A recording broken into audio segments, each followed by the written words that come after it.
Okay, the second part of this video on Ayn Rand and her insanity, my comments on it.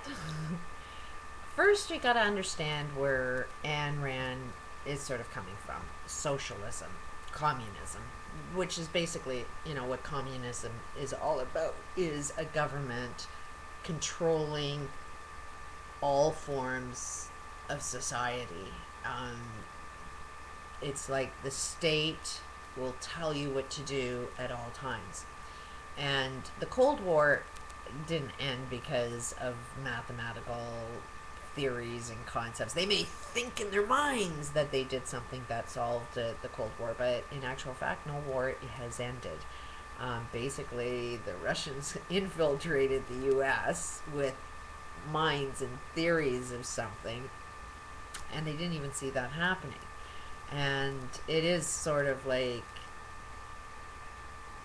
somewhat in this chaos theory that um, it didn't even necessarily have to be the governments that were in charge of it all. It was like the minds at the bottom that are suffering come up with their concept of a solution.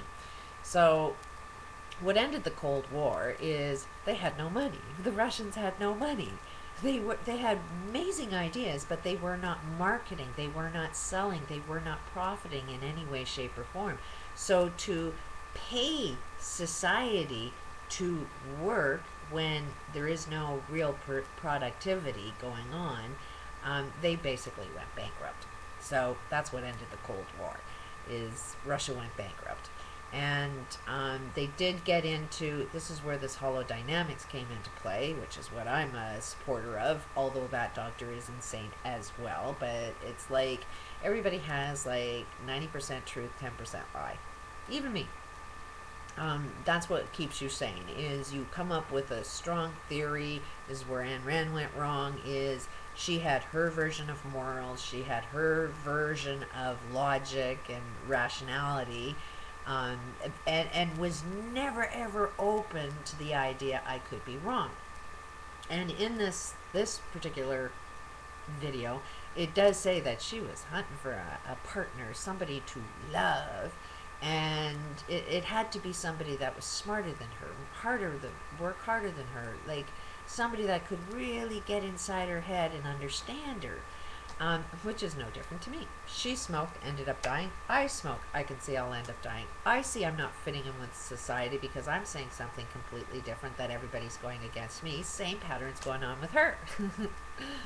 So it's like, okay, what part of morality is actually moral? So I had to have a baseline. I had to have something that, because when I look at a solution to the challenges in my life, it's like, okay, when you're doing problem solving, you analyze the problem, and you think, well, okay, in order to get over this problem, all I need to do is this, and it should work. So when in your tunnel vision solving your own particular problem, that's where you're always going to run into a problem. From my perspective, it was like, okay, what's my idea of a solution? And then I play it out and see how it works out. And then I turn it around and see, would that same process make my enemy the winner as well? Does it, will it take advantage of him? Because I'm dealing with an abusive ex-husband. So, and it involved education, psychology, justice system, government system, everything that guy can take advantage of for his personal greed at the cost of his family dynamic. My main focus was the best interest of my kids. There again, I'm one-sided, and my objective look at what is the best interest of my kids may not be the best interest of my kids. So whatever worked for me, I had to jump out of my own skin, put myself in the shoes of my enemy, my ex-husband, and see, would that rule actually work for him? Does he have an equal say? Will that fit within his concept of morality? What is his intentions? What would, and I looked at my enemy as, okay, this really is a loving being. He really, really does love his children, and I really, truly believe that um, he would do the right thing for his kids if he knew it.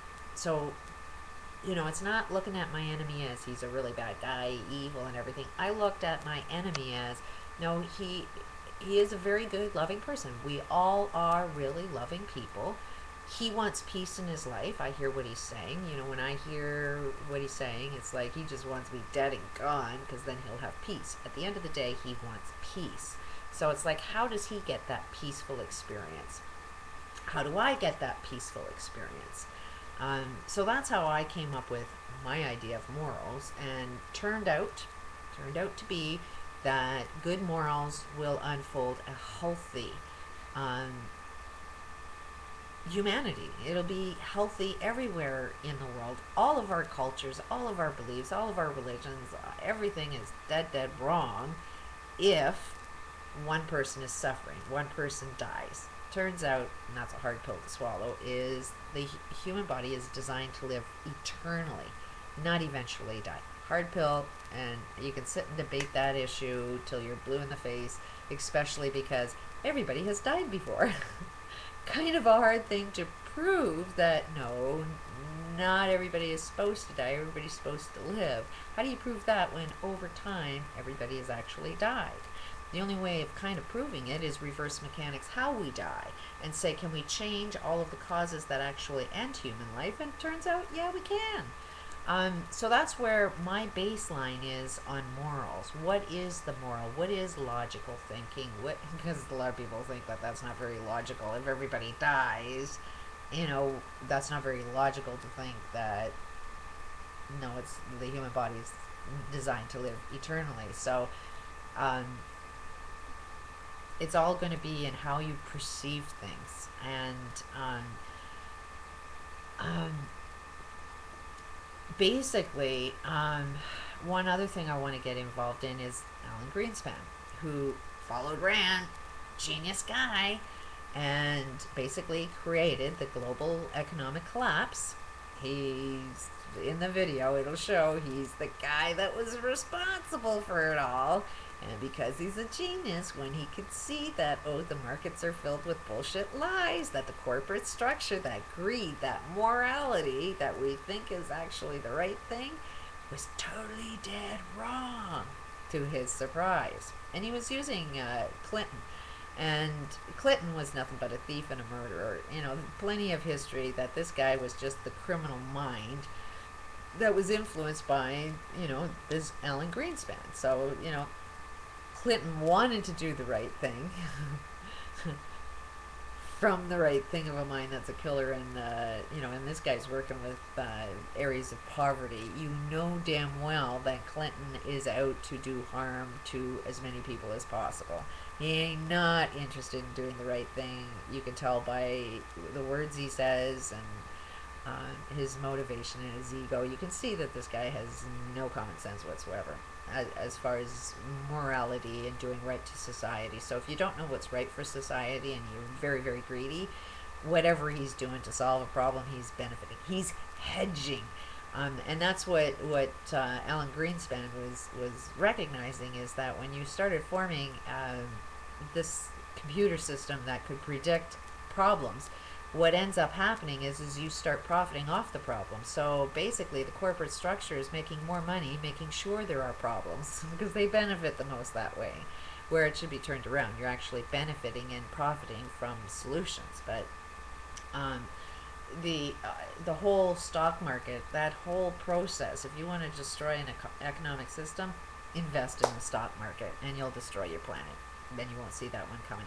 But anyways, Alan Greenspan did see the errors of his ways, and he made a speech that, hey, the markets are all fake, there's nothing real about it, and we're going to see a massive collapse. Well, all of these big corporate people, it's like, oops, I won't be able to make any money if this guy's right.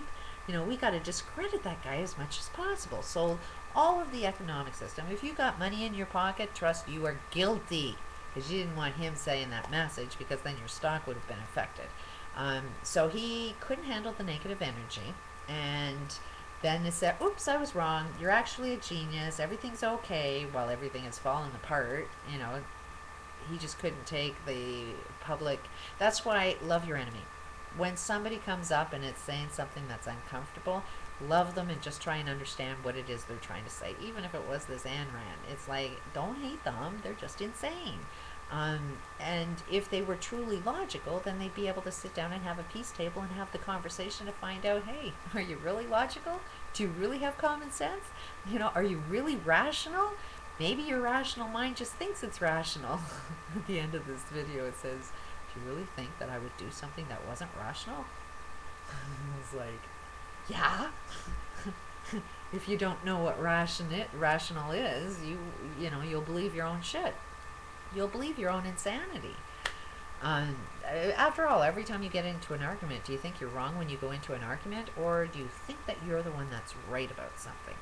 You'll always think that you're right in the argument you're having, but I think only a genius is open to the concept that here is my rational thinking. I could be wrong. Let's have the conversation. That's one way I'm trying to do something a little different, because patterns repeat. And when I'm looking at these patterns that I'm critiquing and saying they're a little off, there is so much of a good chance that I'm repeating the same cycle. So you can't get away from that. You got to kind of always admit that, hey, I could be just as guilty as them. And, even to say something completely different has the potential of making me a leader, which it's like, I don't want to be a leader. So basically what happened in Russia, if I didn't really mention it, is they ran out of money. And a lot of people within Ayn Rand, they would have seen that the smart minds were being suppressed, and was making sure that the country was not financially benefiting at all, because anybody that had a brilliant mind was controlled by the government systems. One story that I heard is that if you were a farmer, you can only farm your land when the government gave you permission to farm the land. You were given like 3 tractors, and the intention with the 3 tractors is if you were to plow your field on a day that happened to be really raining and not a good day to plow, that was the only day you can plow, so you had to go out in your fields with the tractors, and if the tractor got stuck in the mud, then you have another tractor. And when that tractor gets stuck in the mud, then at least you have the 3rd tractor. And by their logic, they think 3 tractors would be enough for you to be able to plow the fields in the worst weather possible. They never had the logic mind of, why don't you plow with 1 tractor when the weather is good? That was just not rational in their socially government mind, where they're going to look after all of the problems. And this is one of the issues that I have, that a lot of people are analyzing what's wrong with our current government structures, what's better, what form of government is actually the solution. And it's like, you know what? You need to get rid of every single political type, form, structure, because at least at the end of the day you could see it's been tried and it never worked for anybody. We need a new mindset to solve the problems of today, and you cannot solve the problems of today using the same minds that created it. So it doesn't matter what political type, structure, naming you're going to put on it, it's wrong. As long as you're going to do something that never worked, it's like, I would never support it. You need to form a completely new type of structure, a new type of governing. And personally, I do think that it has to be community looking after community. You have to change what's inside yourself. And when you start looking after yourself and your economy and your community, you don't need government control. They can put whatever friggin' laws they want, but they will never apply if you're always doing the right thing and you have community support. Which means that if I ever got into business, it's not going to be about the profit. It's going to be about, I get to unfold my full potential, which we all have one, and I end up earning a living that will be, in comparison to the level of income everybody else has. If I am the boss of the concept and I need workers, I will share the income equally with everybody that's working on it. I may have the idea, but the guy that's doing maybe even the simplest job is equal to the great idea, because I wouldn't be able to accomplish shit without his work. So it is a matter of the guy that's in charge needs to share the wealth. And when we can wrap our brains around, we need to be personally responsible for ourselves and our community, then I think that's a new form of government. And I don't think they got a name